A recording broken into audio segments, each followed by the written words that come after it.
A plan is in motion to bring 99 Canadians home from a coronavirus-stricken cruise ship. The Coral Princess is currently docked in Miami. Getting there, an ordeal in itself. Now those Canadians on board are ready to disembark and put some distance between them and their experience. Laura McQuillan is tracking the story for us and joins us from the breaking news desk. So Laura, let's talk about what's happening with those Canadians on board the Coral Princess. It's hoped that passengers might be able to begin disembarking today, but it's going to be some days before they can all get off. And those who are sick but don't need hospital treatment are going to have to stay on this ship until they recover. And they have really had quite the journey, John. Turned away from multiple ports, in fact, refused entry to US waters temporarily by the US Coast Guard before being able to dock in Miami yesterday. All of this after 2 people on the ship died, at least 12 testing positive for COVID-19, and many on board anxiously waiting to get back on dry land and get home. Now, what we've heard from the cruise line and from the federal government here is that plans are in motion to put them on flights back home once they are able to get back onto dry land. This ship set sail on March 5th, and that was before the federal government here told Canadians that they should not be taking cruise ship travel anymore, and certainly before telling Canadians around the world not to travel any further. Now, once they do get home, these passengers from the ship, just like every other traveller returning to Canada right now, will face 14 days of self-isolation. That's a message that health officials are really pushing right now. It is mandatory. We heard more on that from British Columbia's Provincial Officer of Health, Bonnie Henry, yesterday. She really wanted to hammer that message home for any travellers. Here's what she said. There are risks in people who coming back into this country who have travelled.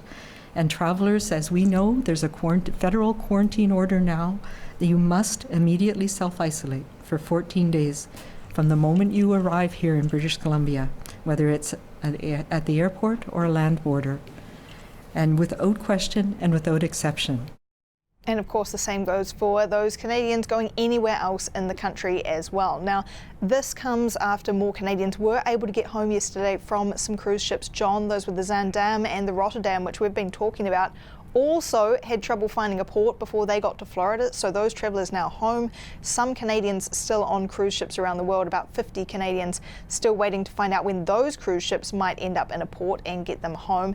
But what we do know about the Coral Princess is that they are hoping to let passengers off from today. Now, some 1,000 passengers waiting to get off that ship, needing to go through screening and customs as well, health screening, to make sure they are safe to fly, but hopefully they will be on their way soon. Thanks for this, Laura. Well, joining us for more from the ship is Gary Lyon. Thanks so much for your time, sir. Let's first ask how you're doing. Well, we're coping. We've been exploring the 4 walls of our cabin in great detail, but yes, we're coping. Can I take you back when you first heard about this thing called coronavirus and you were on board the vessel? Can you just walk me through how you got that information and then how you processed it and the effect it had? Well, the first 2 weeks of this cruise were completely according to plan, and things were fine. And yes, we were watching news and other reports of other cruise ships with problems, but we were in the far South Atlantic, where the Cape Horn area.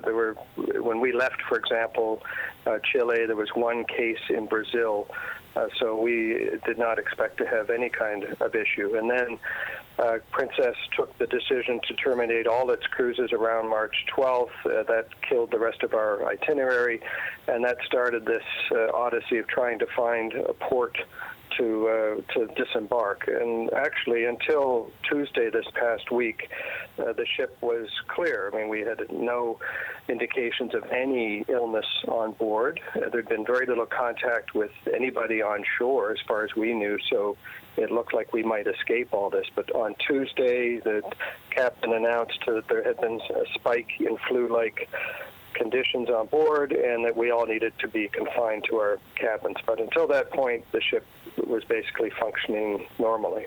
So when you heard that announcement, how did you react?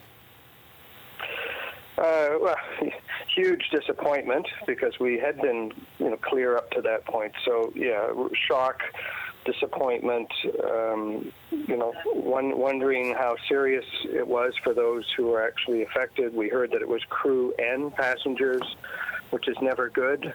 So, yeah, no, shock, I guess. So now, Gary, is your wife Sue there as well?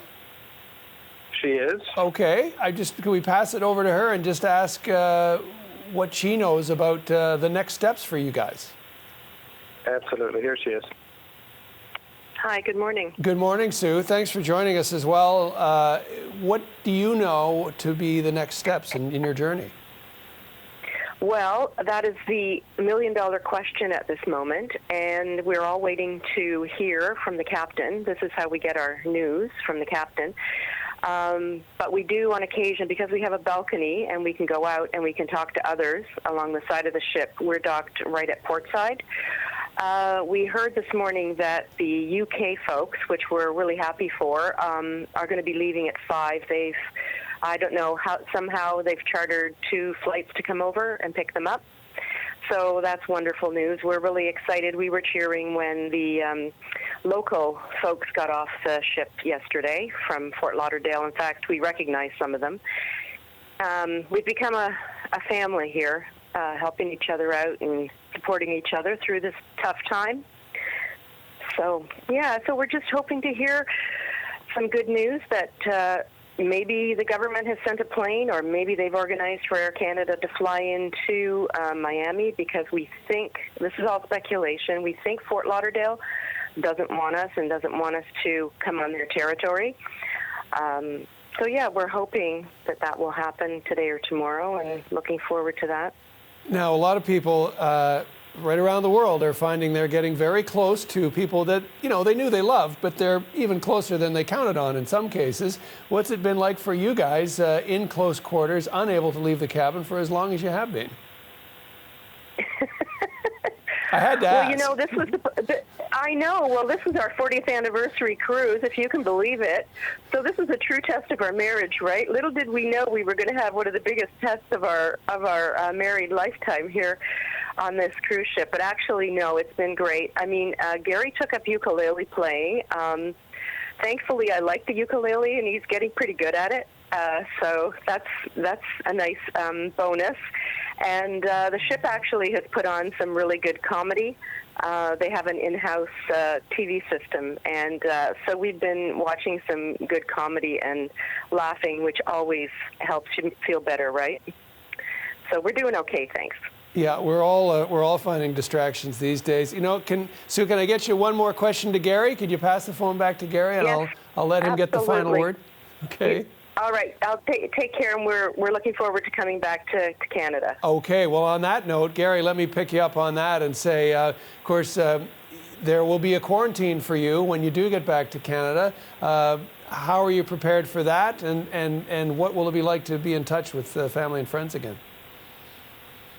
Well, we're ready for it. I mean, we live in basically an apartment type building, and have been in touch with neighbors and people around us, and you know, we've got lots of friends and support who have offered to drop things at our door, and our daughter and her family are nearby as well. So we're very fortunate. We're anticipating that we'll be able to survive quite nicely, actually.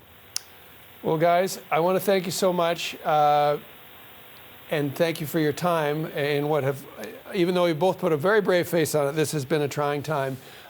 We hope to see you back in this country very soon, and I hope your isolation is not so bad. Gary and Sue Lyon. No. Go ahead. I was going to say, we know that it's tough back home for many people, and so, you know, we're all in this together, right? Great words. Thanks for this, Gary. Gary and Sue Lyon are Canadians on the Coral Princess cruise ship, and they spoke to us from the port in Miami.